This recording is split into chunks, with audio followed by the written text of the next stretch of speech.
Gloire à Dieu. Ça va? Oui? Allez, on continue. On est toujours dans notre série. Bon, après cette série, si je vois des gens encore tirer la tête, je ne comprends plus. Hein. On aura tellement parlé de la joie du Seigneur, on aura expérimenté tellement de choses que voilà, ça va être un style de vie. La joie du Seigneur est ma force, je vais gagner du temps. On bascule tout de suite à notre sous-thématique. L'Éternel a fait pour nous de grandes choses. Dans ces choses-là, on a vu qu'il nous a guéris, slide suivant. Le boiteux sautera comme un cerf. On a eu un temps de guérison. Ensuite, la semaine dernière, l'Éternel console son peuple. On a parlé de la consolation. Et là encore, des messages ont été reçus. Peut-être que j'attendrai la fin de la série pour donner tous les témoignages. Je vais continuer de le faire. Ceux qui ont été guéris, ceux qui ont été consolés, envoyez-moi un message et puis ensuite on va rendre les témoignages. Et ce matin, 2 Chroniques, chapitre 20, verset 27. Est-ce que quelqu'un peut lire le texte? 2 Chroniques, chapitre 20, verset 27. Tous les hommes de Juda et de Jérusalem ayant quelque chose à faire partirent joyeux pour retourner à Jérusalem, car l'Éternel les avait remplis de joie. Amen.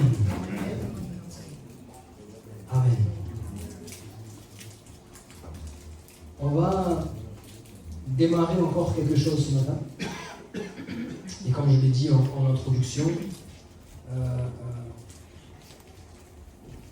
pardon, Avec les délivrant de leurs ennemis. Merci. En les délivrant de leurs ennemis. Ce matin, la sous-thématique, ce sera sur la délivrance. La délivrance, souvent quand on parle de délivrance, on pense tout de suite les démons et toutes ces choses-là. Ça existe, effectivement. On aura l'occasion d'en parler une prochaine fois. On va parler de la délivrance, comment, lorsque nous n'avons pas Christ, qu'on le veuille ou non, qu'on le sache ou non, qu'on soit conscient ou non, nous sommes enchaînés. Nous sommes esclaves, tout simplement. Et ce matin, l'idée, c'est de comprendre vraiment, de prendre conscience de la liberté qu'il y a en Christ, une pleine liberté en Christ. Un chrétien vit, comme on l'a dit déjà la semaine dernière, des combats comme tous les autres. Mais un chrétien est libre. Église de Dieu, s'il vous plaît, soyez avec moi ce matin. Un chrétien est libre. Amen. Voilà. Un chrétien est libre. Ça, c'est ce genre de phrase-là où vous dites Amen, parce que vous vivez la liberté, ou en tout cas, vous voulez la vivre. Un chrétien ne vit pas une vie comme tous les autres. Et ce n'est pas prétentieux, j'aime le répéter à chaque fois. Un chrétien, il mène des combats. Je l'ai dit, un chrétien, il lui arrive de pécher, évidemment. Qui n'a jamais péché ou qui ne pêche plus aujourd'hui? On ne va pas laisser pendant 10 secondes, c'est bon, personne. Donc il y a toujours la chair qui est là. Mais j'ai été délivré. J'ai été délivré du pouvoir du péché sur ma vie. Jusqu'à ce que je rencontre Christ, le péché existait déjà, mais il avait un pouvoir sur moi. Même si j'avais la volonté de m'en sortir, vous savez, on n'a pas besoin d'être chrétien pour avoir envie d'être délivré. Il y a des gens qui sont liés par l'alcool, qui sont liés par la drogue, par les jeux d'argent ou je ne sais quoi encore, et ils ont envie d'être délivrés. D'accord? Ils comprennent bien que ça les détruit, ça peut détruire leur compte en banque, ça peut détruire leur famille, ça peut détruire leur santé. Ils ont compris ça, ils veulent être délivrés, mais ils n'y arrivent pas. Combien de fois on a entendu « c'est plus fort que moi » Et c'est vrai. Et c'est vrai. Parce que nous avons la nature pécheresse en nous. C'est quelque chose qui est en nous. La chair, elle est toujours attirée par ces choses-là. Mais, lorsque nous sommes enfants de Dieu, Jésus-Christ nous donne l'autorité de résister à la tentation. Nous retournons dans Genèse chapitre 4 que vous connaissez, où il dit « Le péché se couche à ta porte et ses désirs se portent sur toi. » Le péché a été comme personnifié. Vous voyez? On comprend. Derrière le péché, c'est toujours l'ennemi de nos âmes. Le péché se couche à ta porte et ses désirs se portent sur toi, mais toi, domine sur lui. En tant que chrétien, nous avons une autorité pour pouvoir dominer sur le péché. Il peut nous arriver lorsque nous ne veillons pas. Voilà pourquoi Jésus dira veillez et priez afin de ne pas tomber en tentation. Lorsque nous ne veillons pas, spirituellement, la chair reprend le dessus, et quand la chair reprend le dessus, oui, il nous arrive de pécher. Mais en tant qu'enfants de Dieu, libérés de l'esclavage du péché, nous avons toujours cette autorité de pouvoir dire non au péché. Et ça, comprenons que le combat, il est d'abord ici. j'aime le dire et je vais le dire encore aujourd'hui, c'est pas des papillons dans le ventre. J'ai pas besoin de ressentir des anges qui m'entourent pour dire non. Je dois comprendre les principes spirituels et prendre conscience de ces principes spirituels.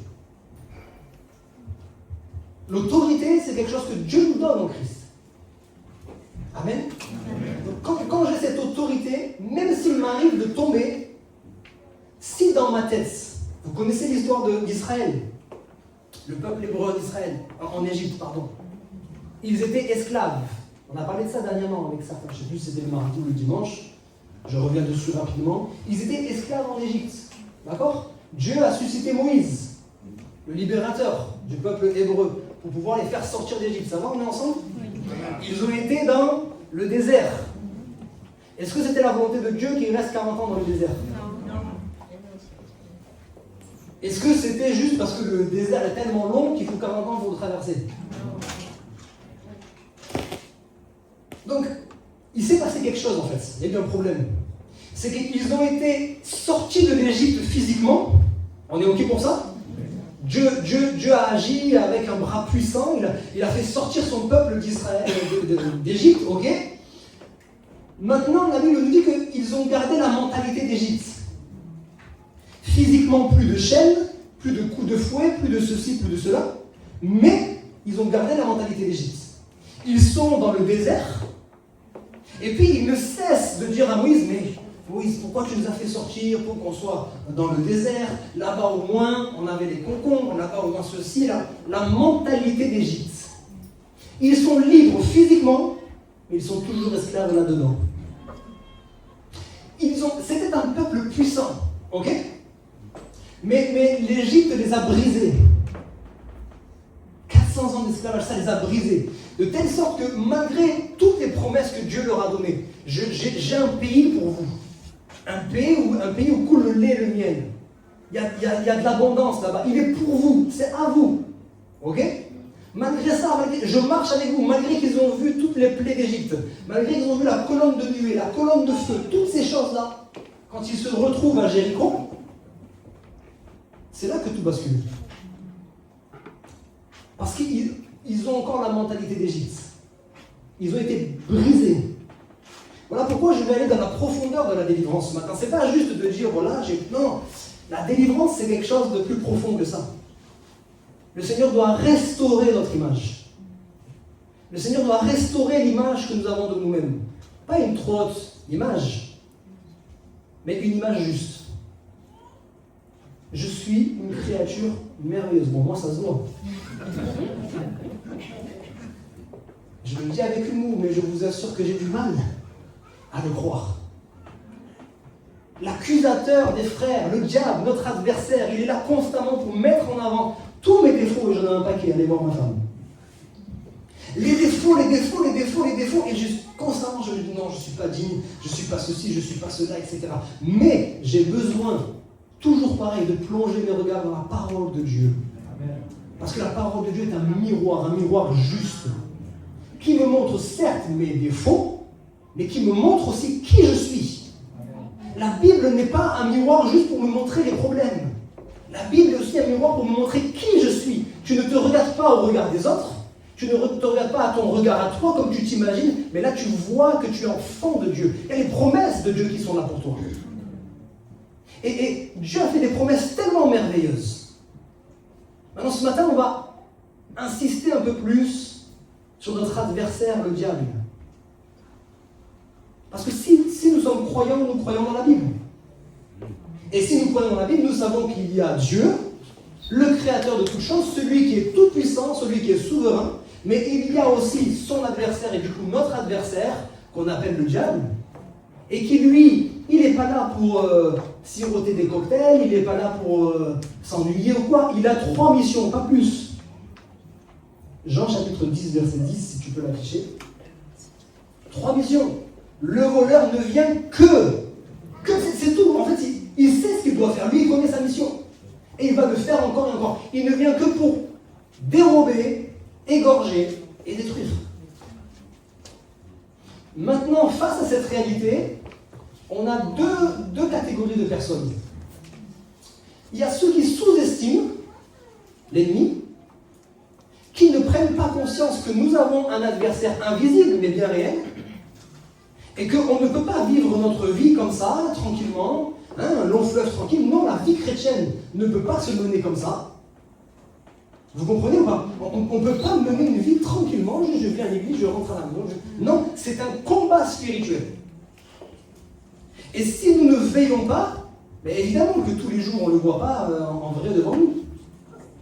On a besoin de prendre conscience, de s'efforcer de prendre conscience de cette réalité-là, parce que souvent on se fatigue.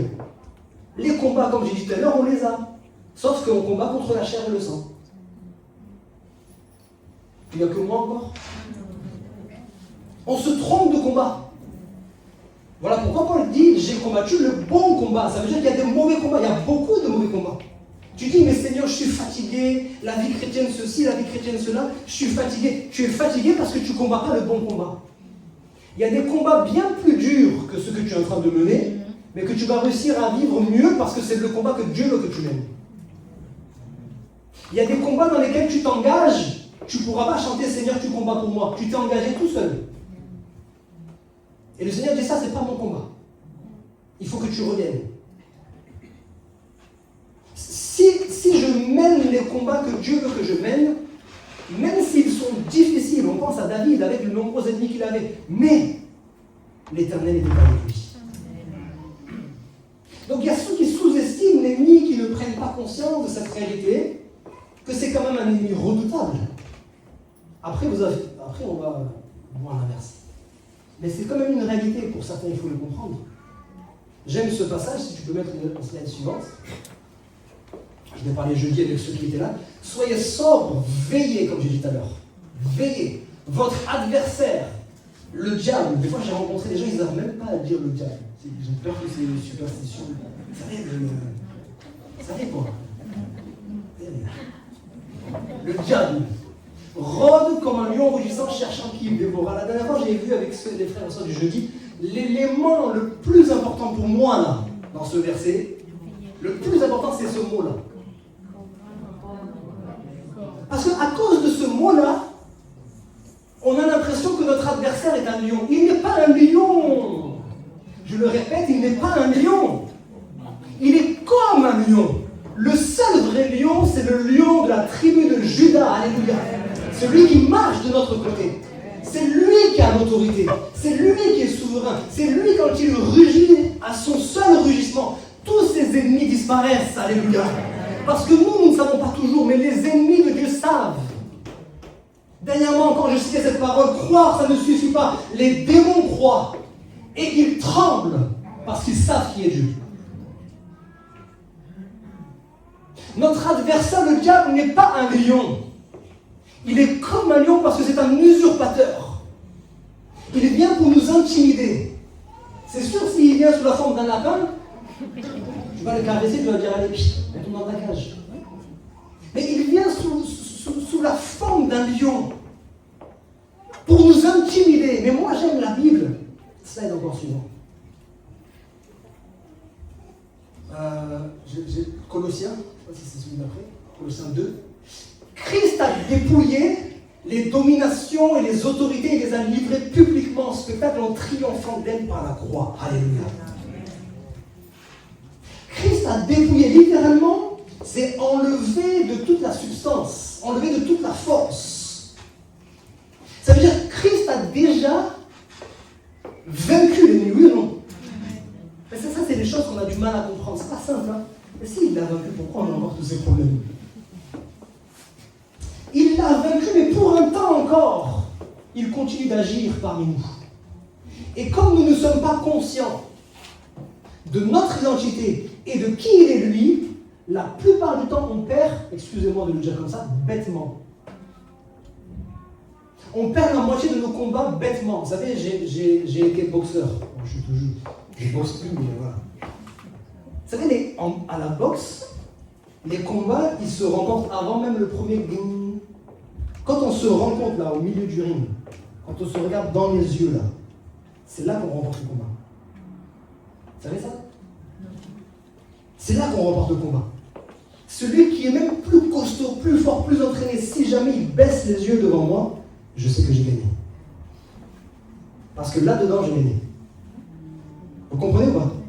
Le fameux Mike Tyson, je ne fais pas de la pub pour lui, c'est ça son... Il monte... bon après c'est Mike Tyson carrément. Il montait comme ça là, juste les gens, ils fuyaient le regard. Ils savaient que c'était fini. C'est gagné déjà. Notre adversaire, le diable, c'est la même chose. Avant même le combat, si je lui donne une trop haute importance, ça c'est la deuxième catégorie de personnes. Il y a ceux qui le sous-estiment, mais il y en a beaucoup aussi qui le surestiment sans le vouloir. Mais lui, il est ceci, il est surtout vaincu. Il est surtout vaincu avant tout le reste. Il est vaincu par notre Dieu. Et Christ n'a pas dit, moi je l'ai vaincu, vous restez toujours des vaincus aussi. Il dit, je vous ai donné le pouvoir, excusez, on va le pouvoir de marcher sur les serpents, sur les scorpions et sur toute la puissance de l'ennemi.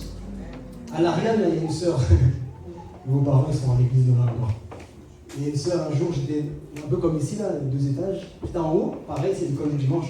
Et la sœur me dit, pasteur, tu sais où il est le démon? Tu sais où il est le diable? Non. En dessous, elle montre la salle de culte. Je dis, comment il est? Je dis, non, elle me dit, il est en dessous là. Elle fait, on l'écrase. Elle avait compris ça. Quand elle priait, c'était pas de... Hein, parce que si vous voulez faire les malins là, avec ce genre de phrase, et que vous ne le croyez pas, hein, on n'est pas en train de juste s'inventer des choses.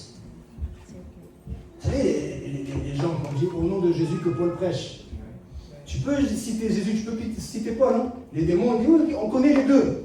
Mais toi, tu es qui? Voilà. Donc, c'est pas une question de juste répéter des choses, mais de prendre conscience de ces choses. Le diable a été vaincu, et nous sommes plus que vainqueurs par celui qui nous a aimés. Alléluia. Lui, il continue de venir se présenter à nous sous une forme intimidante. Mais la Bible dit qu'il l'a dépouillé. C'est un peu comme, voilà, quand vous allez dans des musées, vous pouvez voir toute la carcasse d'un lion. Quand c'est vraiment, hein, même si vous savez qu'il est mort, c'est impressionnant, même mort. Mais c'est ça. Regardez l'histoire qu'on connaît tant, David contre Goliath. Qu'est-ce que j'aime cette histoire? Goliath, le Golgoth, les gars, il est immense, il a des muscles de partout. David, c'est le petit gamin. Mais vous avez remarqué comment un gars si costaud, si grand, tu meurs avec juste une pierre. C'est ce qu'on appelle de la gonflette. Tu as été à la salle de musculation, tu as fait la gonflette, mais il n'y a rien à l'intérieur. Vous comprenez ou pas? C'est l'exemple qui nous est donné pour montrer que nous sommes des petits David. Attention, on n'est pas des grands Goliath, on n'est pas des grands ceci, on est des petits David. Amen, vous pouvez dire amen à ça. Moi je dis amen pour être un petit David. On rencontre des grands Goliaths. Mais lui, il se bat avec la lance, il se bat avec l'épée. Nous nous battons au nom de l'Éternel des armées. Alléluia. Normalement, un combat comme ça, si c'est vraiment un grand Goliath, moi je m'attendais, vous savez, dans les films, là, tu lui envoies 50 flèches, et il continue à marcher. Continue à marcher du costaud. Non, une pierre, il est tombé. Notre adversaire, le diable, a été vaincu. Et nous devons prendre conscience de cela, je le répète encore une fois. Je ne vais pas aller jusqu'au bout du message, tant pis. Je veux insister sur un point. Vous savez, la Bible nous dit que l'acte dont l'ordonnance nous condamnait, il l'a pris à la croix, il l'a cloué à la croix. Ça veut dire qu'il y avait un papier qui stipulait effectivement qu'à cause du péché, nous sommes esclaves de l'ennemi. D'accord? Ça, c'est légal. Il y a des choses, il y a des principes spirituels, des principes légaux, je sais pas. Spirituels qu'il faut comprendre, qu'il faut connaître. Il y a un acte spirituel qui fait que tu le veuilles ou non, que tu crois dans le diable ou non, si tu n'as pas Christ en toi, tu es esclave du péché, tu es esclave de Satan. Point.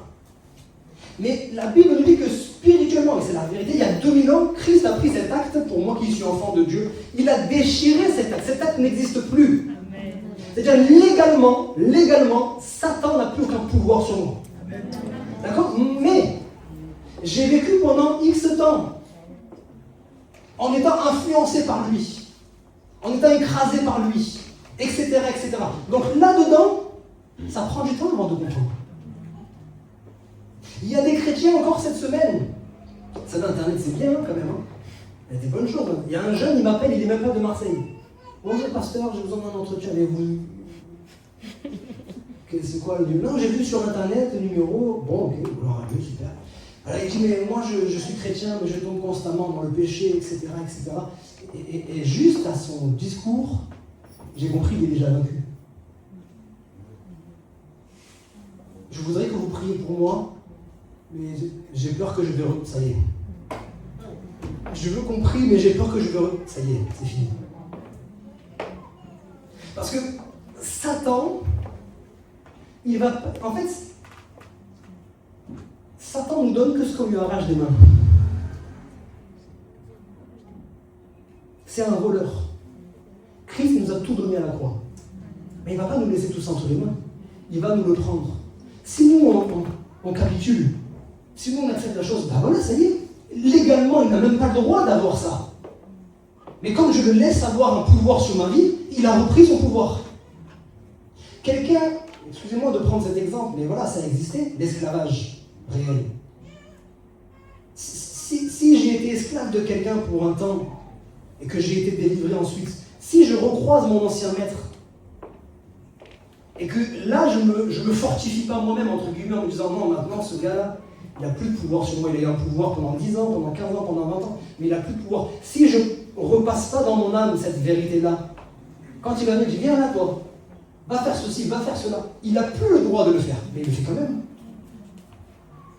Et moi, si à ce moment-là, je le fais, ben je me remets à nouveau sous son joug. Ça veut dire que je n'ai même plus besoin qu'il me mette une chaîne. Je suis un libre mais esclave. Donc, tomber, ça nous arrive. Mais quand je tombe, je me relève et je dis, tu m'as vu une fois. Je veillerai à ce que tu n'aies pas une deuxième fois. Tu peux m'avoir 2 fois, tu peux m'avoir 3 fois, mais je vais veiller. Je vais veiller, je vais laisser l'Esprit de Dieu prendre de plus en plus de place en moi pour que je ne tombe plus dans les œuvres de la chair. C'est un petit amen. Amen. J'avance un petit peu, je voudrais être pratique ce matin encore.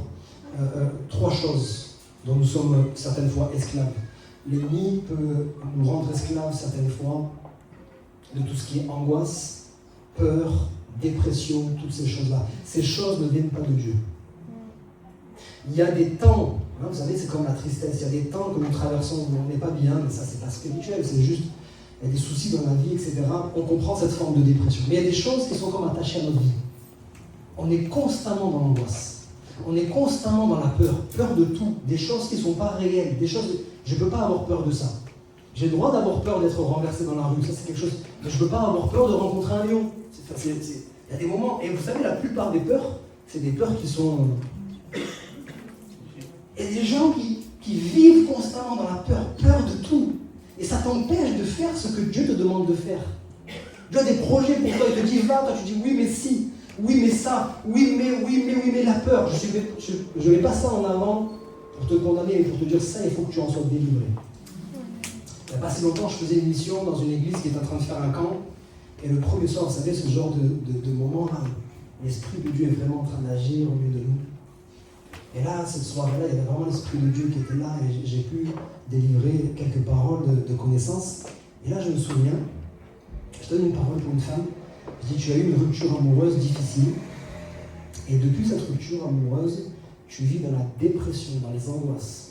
Tu vis des insomnies, etc. etc. Vous savez, nous, on s'imagine des choses. La rupture amoureuse et tout ça, il y avait des jeunes qui étaient là. Je dis, peut-être c'est certainement une jeune, mais... Sauf qu'au moment de l'appel, c'est une femme qui a 60 ans à peu près qui s'approche. Je dis, pasteur, la parole que vous avez donnée, c'est pour moi. Elle se met à pleurer. Je dis, qu'est-ce que c'est? Elle m'explique. Bon, on rentre dans les détails. C'est un homme. Elle a 60 ans. Elle me dit, c'est un homme il y a 15 ans. Il y a 15 ans que je me suis séparé de cet homme. Il m'a détruit. Il m'a brisé. Il m'a complètement brisé. Mais depuis 15 ans, malgré que je ne vis plus avec cet homme, je suis toujours brisé. Je suis pleine d'angoisse, je suis pleine de dépression, etc. Je lui dis d'accord. Il y avait d'autres choses qui étaient liées à ça. Je dis madame, comment s'appelle-t-il? Elle me donne le prénom. Je dis ok, maintenant dites, je pardonne à cette personne. Elle dit une première fois, je pardonne à A. Je comprends dans la voix que c'est juste la voix qui parle. Je dis non, avec le cœur. Elle s'effondre en larmes. Je ne peux pas, c'est trop difficile. Ce n'est pas une question de ce que je ressens. Je décide de pardonner. Elle dit une deuxième fois, je pardonne à... Comment elle dit ça? Elle pousse un cri de délivrance. Un cri de délivrance. Cette femme ne dormait plus. Le maximum dans des nuits, c'était 2 heures d'affilée. Le soir, elle part se coucher. Le lendemain, vous savez, oh, j'ai bien dormi. D'une traite. Le Seigneur délivre. L'angoisse, la peur, la dépression ne viennent pas de Dieu. Et si je finis par l'accepter dans ma vie, Christ lui-même ne peut rien faire pour moi. Je dois comprendre que cela ne doit pas rester dans ma vie. J'ai traversé ça à cause de blessures, mais le Seigneur va s'occuper non seulement de l'angoisse, mais aussi de tes blessures. Il va guérir. Voilà pourquoi nous avons fait les choses, on a parlé de consolation, on a besoin d'être guéri, et certaines fois on a besoin de pardonner. Je donne un deuxième exemple, ce sont les addictions. Il y a tellement d'addictions. Il y a celles qui sont tellement connues, on cite souvent en premier les cigarettes, l'alcool, la drogue, etc. La nouvelle génération maintenant, c'est la pornographie. Ça, c'est le fléau de la nouvelle génération. Mais il y a aussi les jeux d'argent. Il y a des addictions qui sont même très peu connues. Mais peu importe, nous savons ce que c'est une addiction. Je n'ai pas besoin de faire une définition. C'est quelque chose, je ne peux pas m'en passer. Et c'est le jour où je veux m'en passer que je me rends compte que je suis addict. Je dis non, ça passe, c'est pas un problème. Ok, arrête. Ah. Vas-y, arrête, parce que tu peux t'en... Arrête. J'y arrive pas. Ok, tu as une addiction. Et le Seigneur est venu aussi pour nous libérer de cette addiction. Vous savez, chacun est esclave, peut-être si tu peux l'afficher, je l'ai mis. Chacun est esclave de ce qui a triomphé de lui. Quand il y a quelque chose qui a une autorité sur toi, un pouvoir, tu es devenu esclave de cette chose, tu es devenu esclave de cette addiction. Et un chrétien ne doit pas continuer à vivre en étant enchaîné. Un chrétien est appelé à vivre une vie complètement libre. Amen. Amen. Jean 8, que vous connaissez également, j'ai affiché tous les versets. Jean 8, normalement je le lis, peut-être pas. Si le Fils vous rend libre, non, il ne pas, c'est pas grave. Si le Fils vous a franchi, vous serez réellement libre. J'ai vu tellement de personnes, vous en avez vu vous aussi. Alors cessez de dire oui, mais peut-être ça marche pour les autres, ça marche. Dieu ne fait point de favoritisme. Dieu, encore une fois, regarde au cœur. Est-ce que tu es déterminé à ce que ta vie change? Est-ce que tu as vraiment compris? Est-ce que tu as vraiment soif? Je vais plus loin, suivez-moi bien. Il y a ceux qui sont sauvés. Je parle à des chrétiens la majoritairement. Nous sommes sauvés par grâce, point. On revient toujours sur la même chose. Je suis sauvé par grâce, Christ a payé le prix pour moi, ok. Mais c'est tout. C'est tout ce à quoi tu aspires. Parce que tu peux être sauvé par grâce, pas de souci, parce que c'est Christ qui a payé pour toi. Mais si tu veux vraiment vivre une vie de disciple, tu ne peux pas juste rester dans ça. Si tu veux vivre une vie de disciple, il va falloir que tu sois libéré de certains liens. Tu peux naître de nouveau tout en étant lié. Lorsque Lazare est sorti du tombeau, la Bible nous dit, ça c'est encore un enseignement spirituel, déliez-le. Oui, il était né de nouveau, il était ressuscité, oui, la vie était revenue, mais il ne pouvait pas marcher correctement. Il était là, debout sur ses pieds, mais il ne pouvait pas se mouvoir correctement. Il y avait encore des liens. Quand on est de nouveau, on a besoin d'être délivré. On est OK avec ça? Quand je suis né de nouveau, vous savez, avec ce fameux passage en Corinthiens, chapitre 5, verset 17. Si quelqu'un est en Christ, il est une nouvelle créature, les choses anciennes sont passées, toutes choses sont devenues nouvelles. Nous, on croit que c'est le verset baguette magique. Ah ben c'est bon, maintenant je suis en Christ, tout est ancien. Non, c'est pas vrai, tu le vois bien dans ta vie, non? Tu le vois bien dans ta vie qu'il y a des choses encore de ton passé qui sont là. Donc il faut marcher de gloire en gloire. Il faut fortifier l'homme intérieur. Il faut crucifier l'homme, la chair. Il faut la crucifier. C'est pas une fois, c'est constamment tout au long de notre vie. Mais le Seigneur est là pour nous aider à cela. On n'a pas besoin de se délivrer nous, c'est lui qui nous délivre. Mais nous devons marcher dans cette liberté. C'est une chose d'avoir été délivré, c'est autre chose de demeurer dans cette liberté. C'est ça le plus compliqué, oui ou non? Combien de fois j'ai vu des gens s'approcher et être délivrés. Et 2 semaines après, il dit, j'ai pas été délivré. Si tu as été délivré. Si tu as été, ou bien Jésus ne le... Et les amis, quand on vient sur le devant, Kevin ou pas Kevin, Marc ou pas Marc, ou qui que ce soit, mais nous on n'est rien. Même si un jour on vient, on fait un appel, on est complètement à plat. C'est nous. Je vous pose une vraie question, est-ce que c'est nous? Nous on n'est rien du tout. Vous vous approchez de Dieu. Donc tu es en train de me dire que tu t'approches de Dieu avec un cœur sincère. Tu viens avec un cœur comme brisé devant Dieu. Tu dis, Seigneur, j'en peux plus de cette addiction, j'en peux plus de ce péché. Seigneur, je crie à toi, viens me libérer. Il te laisse repartir comme tu es. Quel Dieu! Il t'a délivré. Maintenant, toi, tu n'as pas pris conscience de ça. Donc le lendemain, quand tu t'es réveillé, soit tu as cru que ça allait être comme ça coule tout seul, maintenant je suis délivré, il n'y a plus de tentation. La tentation jusqu'au dernier gong final. Il ne va pas s'arrêter, l'autre. Jusqu'au dernier gong, jusqu'au dernier gong, jusqu'au dernier gong. Il ne va pas nous lâcher. Même quand il a tenté Jésus à plusieurs reprises, il dit, il chercha une occasion favorable, une autre occasion. Il dit, ok, pour l'instant, je te laisse. Parce que si je te laisse, tu vas commencer un peu à te relâcher. Quand tu te seras relâché, je reviens. Voilà pourquoi on dit qu'il est comme un lion. Parce que le lion, il est comme ça. S'il peut attaquer tout de suite, il attaque tout de suite. Mais s'il doit rester 2 heures comme ça, il va rester 2 heures comme ça. Il va attendre un faux pas, et puis il te saute dessus. Donc oui, j'ai vécu la délivrance. Oui, je suis libre en Jésus-Christ. Mais j'ai besoin chaque matin, quand je me réveille, de prendre conscience de cette réalité. La cigarette, c'est rien pour Christ. L'alcool, c'est rien pour Christ. La pornographie, c'est rien pour Christ. Ce sont des œuvres de la chair. Et permettez-moi, sans vous juger, je me le dis à moi en premier, que si ça a trop de place, c'est que vous laissez trop de place à la chair.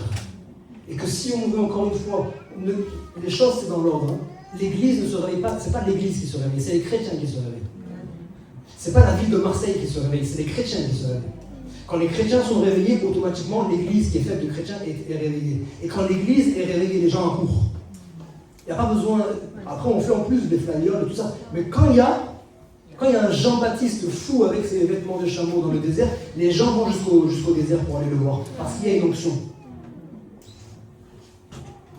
Donc on a besoin de se réveiller nous-mêmes. Depuis combien de temps tu n'as pas jeûné? Ne réponds pas.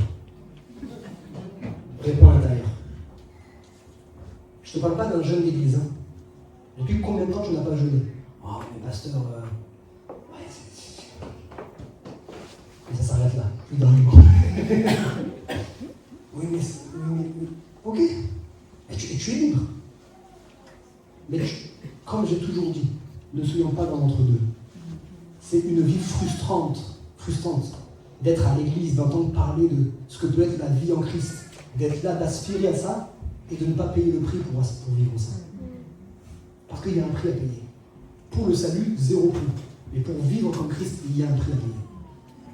Jeûne et la prière. Ou bien c'est fini le jeûne et la prière? Marc, je ne sais plus. Hein? Dans la Nouvelle Alliance, ne voulez pas dire. Dans la Nouvelle Alliance encore. Je ne vais pas citer tous les passages. Ça fait combien de temps que tu t'es pas dit, Lana, ma chair a pris trop le dessus. Tu vas comprendre. Une semaine, tu vas comprendre. On affaiblit la chair. On fortifie l'esprit. Je vais manger la Bible, prier. Oui, encore une fois, c'est pas sage. Je me couche à 2h du matin, le lendemain, je me réveille pour aller travailler. Mais fais ça, tu vas voir. Spirituellement, c'est ça qui nous ranime. Et c'est ça qui nous permet de vivre véritablement la liberté en Christ. Une chose, pour ceux qui vont se faire baptiser, je partage ces choses avec eux. Est-ce qu'il y a des addictions, etc. Moi, ce que je fais là, à partir de maintenant, avant le baptême, préparez-vous là, les futurs baptisés, avant le baptême, 1 semaine de jeûne et prière ensemble. C'est pas une doctrine, hein, ne cherchez pas c'est pas une doctrine. Je veux mettre ça parce que si tu as des addictions, je te mets au défi. On fait 1 semaine ensemble, tu le fais sérieusement, 1 semaine ensemble en jeûne, on prie, on va voir si tu vas garder les addictions. Oui ou non? On va prier, je veux même que tu sois baptisé de l'esprit avant. Si c'est après, c'est après, Dieu fait ce qu'il veut. On va prier pour que tu vives vraiment la liberté en Christ pleinement avant le jour du baptême. Amen. Amen. Et tous ceux qui veulent me suivre, vous faites. Addiction. Dernière chose, et je termine, est-ce que les musiciens peuvent revenir? Il y a un terme qui fait un peu peur certaines fois. Il faut en parler, je le développerai une prochaine fois. c'est les malédictions. Qui a déjà entendu parler de ça. On a tout entendu et tout son contraire sur ça. Mais la Bible en parle, oui ou non?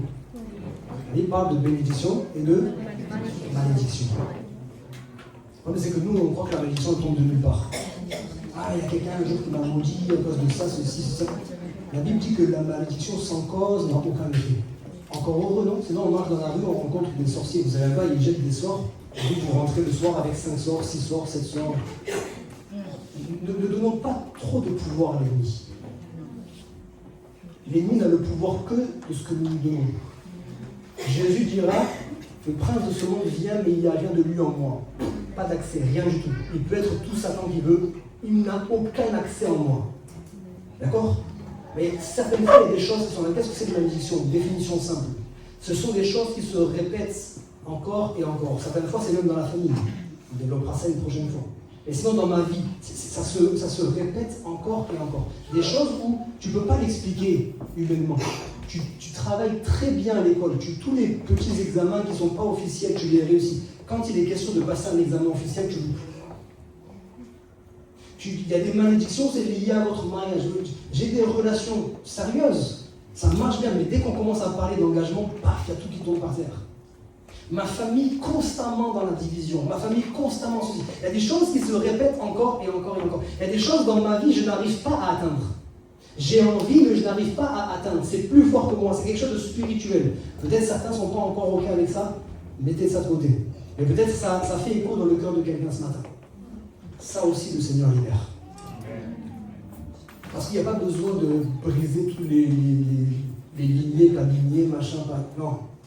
Si tu prends vraiment conscience de ça, quand Christ entre dans ta vie, quand il entre véritablement dans ta vie, et que toi tu t'abandonnes véritablement, alors le Seigneur libère. On va prendre un chant, s'il vous plaît. Est-ce qu'on peut se lever ensemble?